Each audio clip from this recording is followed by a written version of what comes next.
নমস্কার, সবাই কেমন আছেন? আশা করি ভালো আছেন। আজকে আমি আবার দুটো রান্নার রেসিপি নিয়ে চলে এসেছি। আজকে এখানে আছে হাঁসের ডিম। আমি হাঁসের ডিমের পোস্ত করব। আর এখানে আছে বেগুন কেটে আমি জলে ভিজিয়ে রেখেছি, নিম পাতা আছে, নিম বেগুন করব। আর হাঁসের ডিমের পোস্ত হবে। চলুন আমি গ্যাস ধরিয়ে আমি ডিমটা সিদ্ধ বসিয়ে দিই। আমি গ্যাস ধরিয়ে কড়া বসিয়ে দিয়েছি। দিয়ে দেবো একটু নুন। নুনটা দিলে ডিমগুলো ছুলতে সুবিধা হয়, খোসাগুলো তাড়াতাড়ি ভালো করে উঠে যায়। এবার দিয়ে দেবো আমি সব ডিম। আমি ডিম সব সিদ্ধ বসিয়ে দিয়েছি। এখানে 8টা ডিম আছে। এবার দিয়ে দেবো ঢাকা। আমি 15 মিনিট ডিমগুলো সিদ্ধ করে নেব, যেহেতু হাঁসের ডিম একটু টাইম লাগে সিদ্ধ হতে। পোস্তটা আগে শুকনো একটু মিক্সিতে বেটে নেব, তারপরে জল আর কাঁচা লঙ্কা দিয়ে পেস্ট করে নেব। চলুন আগে একটু আমি বেটে নিই। আমি শুকনো একটু বেটে নিয়েছি, এই দেখুন। এবার একটু জল আর কাঁচা লঙ্কা দেব কটা কাঁচা লঙ্কা, দেবো একটু জল। এটা দিয়ে এবার পেস্টটা করে নেব। ডিম সিদ্ধ হয়ে গেছে, ডিম আমি নামিয়ে নিয়েছি। 8টা ডিম দিয়েছিলাম, একটা ডিম ফেটে গেছে। এবার আমি ডিমগুলো ছুলে নেব। ডিম আমি সব ছুলে নিয়েছি। এবার ডিমগুলোকে আমি একটু ছুরি দিয়ে একটু একটু করে কেটে দেবো, একটু ভিতরে আস্তে আস্তে করে, যাতে ভিতরে নুনটা সব ঢুকতে পারে, মশলাগুলো ঢুকবে, খেতে ভালো লাগবে। আমি প্রত্যেক কটা ডিম এভাবে কেটে নেব। আমি গ্যাসে কড়া চাপিয়ে দিয়েছি। আর প্রত্যেক কটা ডিম আমি ভালো করে সব ছুরি দিয়ে একটু করে আমি কেটে নিয়েছি, যাতে সব মশলার ভিতরে ঢোকে। ভালো করে কেটে নিয়েছি। কড়া বসিয়ে দিয়েছি। আমি এবার তেলটা দেবো। কড়াতে আমি সর্ষের তেল দিয়ে দিয়েছি। তেল কিন্তু গরম হয়ে গেছে। আমি এবার ডিমগুলো দিয়ে দেবো। আর এটা কিন্তু আমি সর্ষের তেলেই রান্না করব। যে কোনো পোস্ত সর্ষের তেলেই ভালো লাগে খেতে।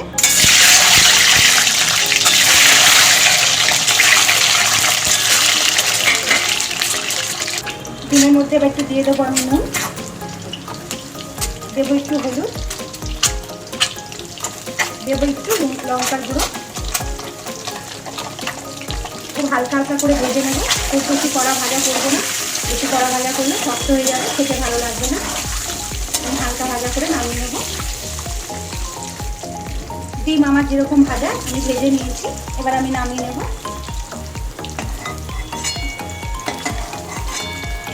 খুব হালকা করে ভেজেছি, এর থেকে বেশি ভাজবো না আমি। ডিম আমি সব ভেজে নামিয়ে নিয়েছি। এবার এর মধ্যে দিয়ে দেবো দুটো শুকনো লঙ্কা, দেবো 4টে কাঁচা লঙ্কা চেরা,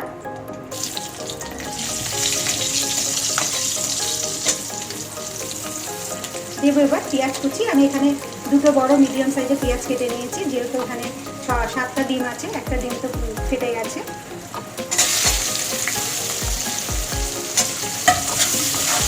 এটা ভালো করে একটু ভেজে নেব পেঁয়াজটা। আমি পেঁয়াজের মধ্যে দিয়ে দেবো স্বাদ মতো নুন, তাহলে পেঁয়াজটা ভালো করে গলে যাবে।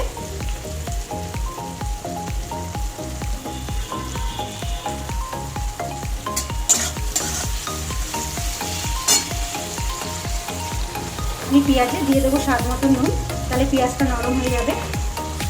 দিয়ে দেবো স্বাদ মতো নুন।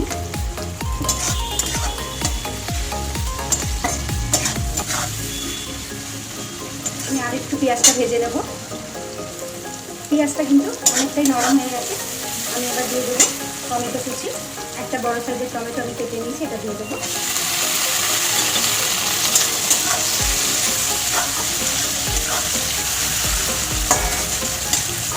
এটা ভালো করে একটু ভেজে নেব। টমেটো পেঁয়াজ ভালো করে আমার ভাজা হয়ে গেছে। যেহেতু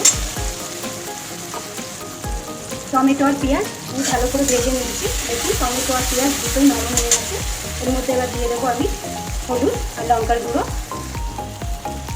দেবো হলুদ, অল্প দেবো, বেশি দেবো না। দেবো একটু লঙ্কার গুঁড়ো, এটাও অল্প দেবো, বেশি দেবো না।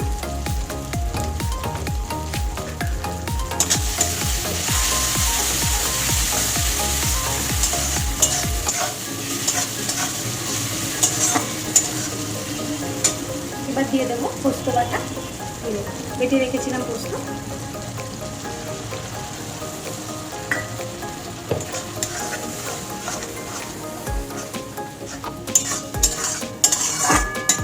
পোস্তটা দিয়ে আমি ভালো করে কষে নেব। পোস্ত কিন্তু খুব ভালো করে কষানো হয়ে গেছে।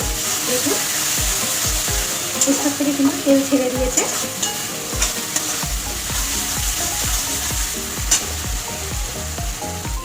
ভালো করে কষে গেছে। আমি এবার দিয়ে দেবো জল। আমি মিক্সি বাটিটা ধুয়ে জল নিয়েছি, দিয়ে দেবো জলকে।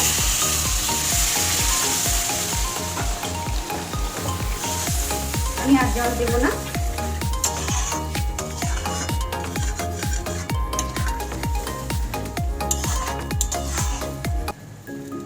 এবার একটু আমি ঢাকা দিয়ে দেবো।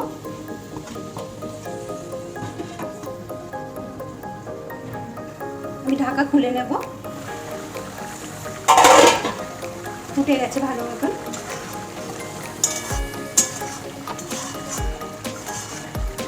এবার আমি দিয়ে দেবো ভাজা ডিমগুলো, ভেজে রাখা ডিম।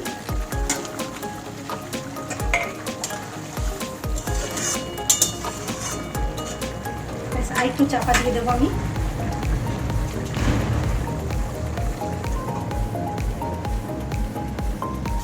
ঢাকাটা খুলে নেব।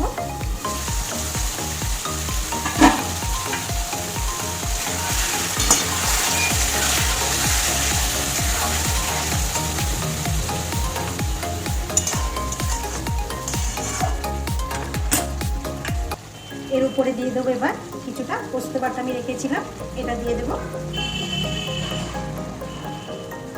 এর উপরে কাঁচা পোস্ত দিলে গন্ধটা ভালো লাগবে, খেতেও ভালো লাগবে।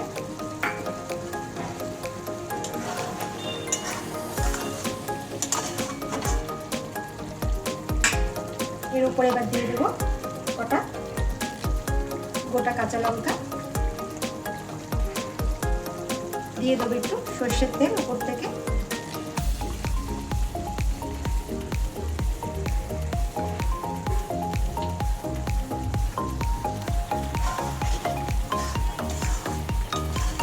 ডিম পোস্ত মানে যে কোনো পোস্ততেই উপর থেকে সর্ষের তেল না দিলে খেতে ভালো লাগে না। এর উপরে এবার দিয়ে দেবো আমি কিছুটা ধনে পাতা। এর মধ্যে গরম মশলা দেওয়া যায় না, গরম মশলা দিলে ভালো লাগবে না খেতে।